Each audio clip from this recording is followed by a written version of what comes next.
Hey everyone, Jeff here. Today I've got a vinyl update to do. Lots of interesting stuff, and mostly jazz and prog, which kind of has been my thing lately. But this one in particular is very heavy on the jazz. So if you're a jazz nut, there should be plenty here that you're gonna like. So first thing I want to show here is what we've got on in the background, and that is "Look at Yourself" by Uriah Heep. Picked this up the other day at a record store. It was only like $3, I think I paid for it. So I like Uriah Heep quite a bit, and this was one that I was missing in my collection. So I figured that it'd be good to pick it up, especially for that sort of price. So very happy to get that, and that's what you'll be hearing in the background. So I've got a lot of records to show today, and the first little stack here is stuff that my parents got me for Easter this year. And generally, what my parents tend to do when it comes time for holidays or getting presents for something is just what records do you want, and they'll give me some cash and send me off to a record store. So really really lucky that they're as supportive of this addiction, I guess, as they are. But in any case. Got a bunch of cool records. The first one I'm going to show here is Fly with the Wind by McCoy Tyner. I've been really digging some of his solo stuff lately. And one thing that really grabbed me here is Billy Cobham. You can see him right there on the drums. That man is one of my favorite drummers. And as a drummer, he's definitely one of my biggest inspirations in that regard. And the music here is really cool. It's orchestrated and classical, almost inspired jazz fusion more so. But it's not cheesy at all like a lot of orchestrated jazz is. This is really really cool stuff, and underrated too. And this was like $4 at a record store, so I don't think it's a crazy expensive record, but a really really good one. So Fly with the Wind by McCoy Tyner, definitely recommend that one. Next one here, Three Friends by Gentle Giant. This is the weird U.S. cover where this same painting here was used as the album cover for their first record, their self-titled one. At least in the UK it was, and for whatever reason they decided to use this as the cover for Three Friends in the U.S. But anyway, classic Gentle Giant, really great progressive rock. I dig these guys quite a bit, so I was very happy to get a copy of that. Another one I got here is, I'm going to completely butcher the name here, Tout dans le même bateau, maybe, by Cano. And these guys were a French-Canadian progressive rock, folk rock type group, and quite a large group as well. There's the picture. So lots of instrumentation and that sort of thing. It's cool. It's not the most consistent record. There are some really, really good moments here that remind me quite a bit, actually, of Harmonium, which is another great French-Canadian progressive rock group. This isn't quite on par with that. It has some tracks that I don't find all that interesting, but on the whole, definitely cool to get this, and happy to add it to the collection. Another one here, for whatever reason I was missing this, Time into Word by Yes. This is another kind of weird US cover because Peter Banks plays guitar here and his picture's on the back, but somehow the picture that they used on the front has Steve Howe in it. So I don't, I don't know, kind of funny. Peter Banks really kind of got shafted there, I guess. But anyway, cool album. This is the Yes album with orchestra. I guess magnification used in orchestra as well. It's a little bit cheesy at times with the orchestra. I wish that they just kept it with just the band. I mean, for the majority of the career, that is what they did. But definitely a good record, and one that for whatever reason I didn't have. So very happy to get that. Also have a couple Sun Ra records to show, and Sun Ra is a guy that I've seen a bunch of in the VC, just people posting his records, but I never had any Sun Ra records, and I never actually listened to Sun Ra either. But so one that I got was Fate in a Pleasant Mood by Sun Ra and the Myth Science Orchestra. This is really cool.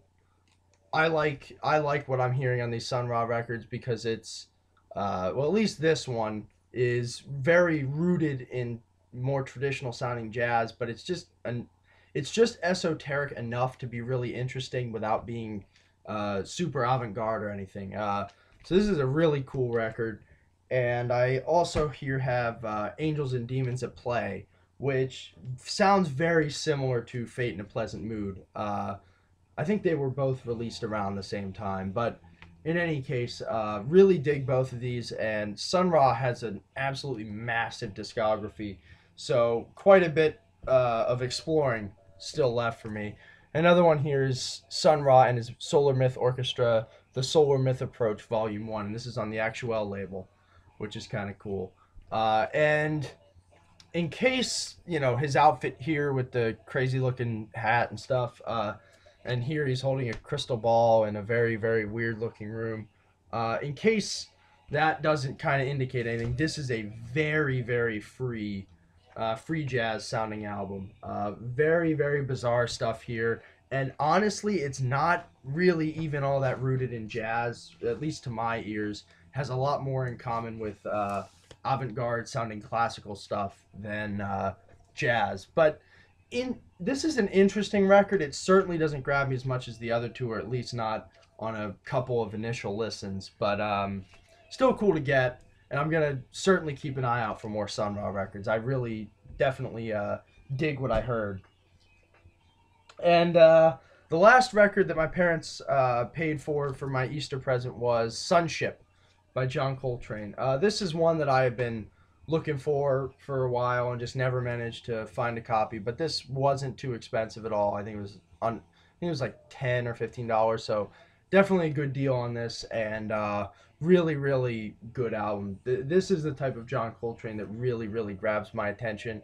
The kind of more free, experimental sounding stuff, and this is certainly a cool record. So definitely would recommend that one. Now, the next little bunch of records here I want to show are ones that I picked up at a record store the other day. Nothing too crazy, but I had a 25% off coupon or something like that, and I was able to use it and pick up a few records. So the first one is Force Majeure by Tangerine Dream.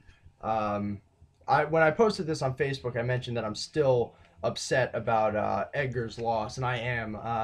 He really was one of, if not the most, well, I guess Klaus Schulze is up there too, but one of the most influential figures in progressive electronic.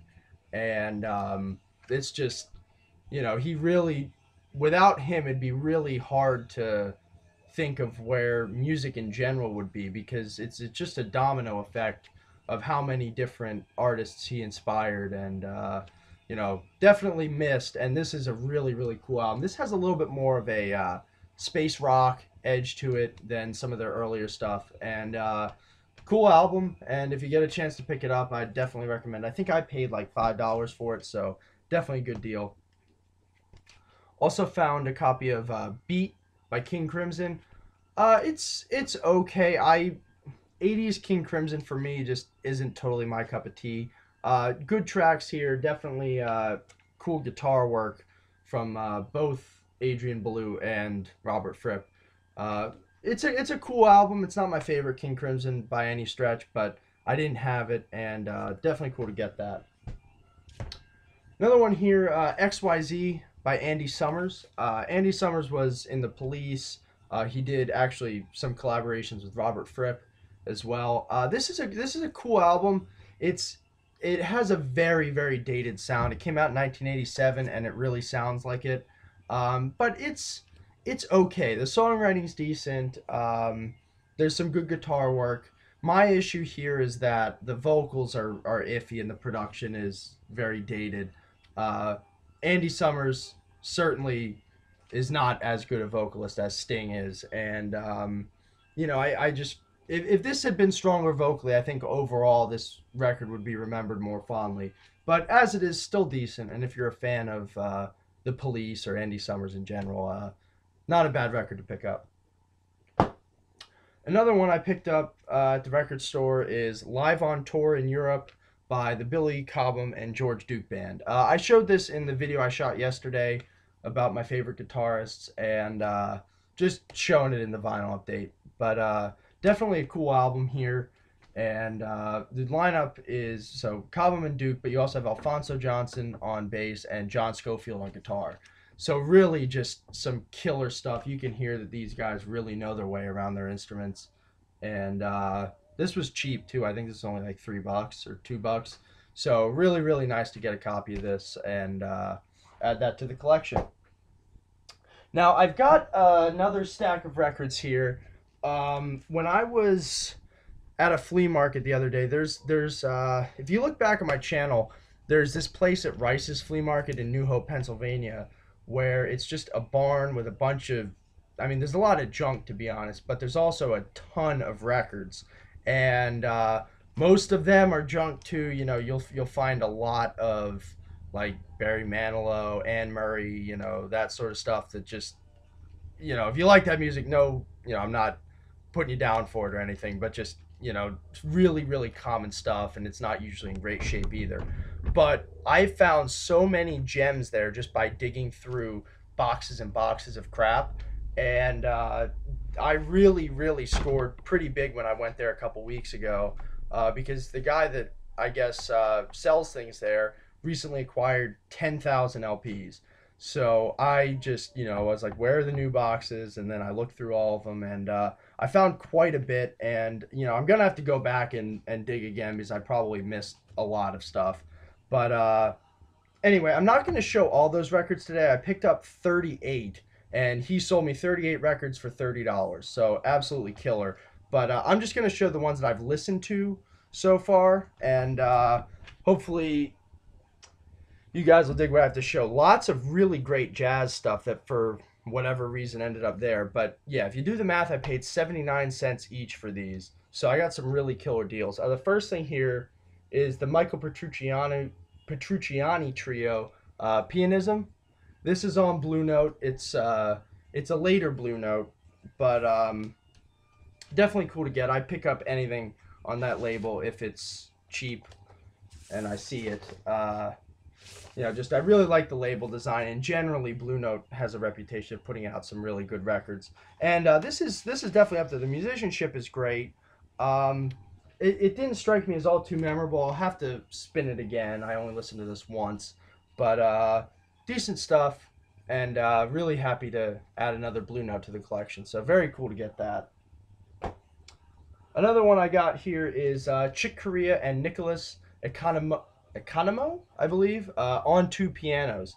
This is actually a Deutsche Grammophon, and again, don't know what this was doing in those boxes, but for 79 cents, I did score a copy of this, and it's cool. It's just those two guys playing piano, and there's a lot of improvisation, but they're also playing. They play some Bela Bartok stuff, and it's cool. It's a cool album, and if you're a fan of Chick Corea, you know, interesting to hear him play in a classical setting for sure. So very nice to get that. Another one here is Brasilia by John Clemmer. I like some of John Clemmer's stuff. This is a little bit too far on the smooth end for me. This is, you know, very, very laid back fusion, relaxation jazz, you know, stuff you would listen to if you're on an island or something. It's okay. It's not the sort of thing I'm going to be returning to a lot, but great musicianship, good production, and decent songwriting too. So really cool to get a copy of that. Another one here, and this album is excellent. Friends by Chick Corea. Just really, really solid jazz. It's not as fusion as you would necessarily expect, but this came out in 1978, and it's really solid. And I also just find the Smurfs on the cover kind of amusing, but really, really cool to get this for such a good price, and good album too. I got some more jazz here. Buddy Rich and the Big Band Machine, Speak No Evil. This is pretty good. I've listened to a lot of Buddy Rich's earlier stuff, and I'm not a huge big band listener. I don't listen to a lot of big band music, but this is much more on the jazz fusion funk side of things, and I definitely dig it. So 79 cents again, really cool to get that, and definitely a good listen too. Another one here, Chinese Wall by Philip Bailey. Philip Bailey was from Earth, Wind, and Fire, and you know, Phil Collins used the Earth, Wind, and Fire section on his solo records, and then I guess for, you know, I guess they had connections or whatever. And Phil Collins produced this, and then he also, of course, sang on Easy Lover, played drums, and bass. You got Nathan East, guitar, Daryl Sturmer. So you know, really, really strong musicians here. The songwriting is up and down. Um, I remember there were "Walking on the Chinese Wall" is an excellent song. "Children of the Ghetto" is an excellent song. "Easy Lover's" okay. Um, I don't know. It's really up and down. There are some great moments here, and then some of it's just really bland '80s pop music. So up and down, but on the whole, very cool to get that, and definitely worth a shot for such a decent price. "Fly Like an Eagle" by the Steve Miller Band. I'm not a huge fan of Steve Miller. You know, if I'm with some buddies or something and, you know, classic rock radio's on, I certainly don't mind hearing him. And the track "Fly Like an Eagle" is probably my favorite Steve Miller Band song. So saw this record, it was cheap, picked it up, and it's okay. Honestly, the rest of the album doesn't really do much for me, but still cool to get it. And yeah, really like the title track though. Let's see, got another Chick Corea here. Three quarters or three quartets. Sorry. This one is really, really excellent. Steve Gadd on drums, Michael Brecker on saxophone, and Eddie Gomez on bass. Man, they are just on fire here. It's acoustic sounding jazz. So if you're expecting, you know, fusion Chick Corea, that's not really what this is, but it's killer. You know, these guys are just so good at their instruments, and you can really hear it throughout this entire record. So very, very cool to get a copy of that, especially for 79 cents. Also found a copy of "But Seriously" by Phil Collins. Not a rare find by any means, but just one that I didn't have, and I'm a huge Genesis nut, so, you know, I'll pick up anything related to Genesis. This is a good record. A couple songs here I liked a lot. "Colors" in particular grabbed me, which is a longer, more progressive sounding song. Good album.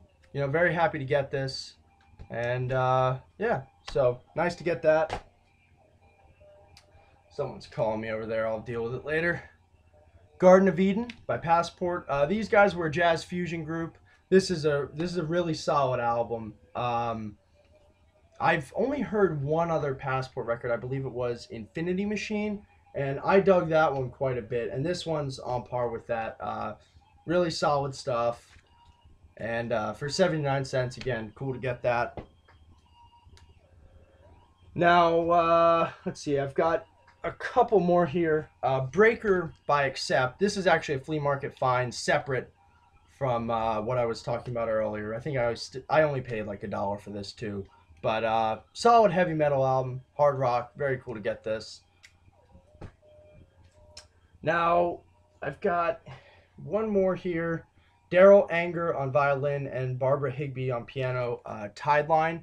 I picked this up because it's on Windham Hill Records.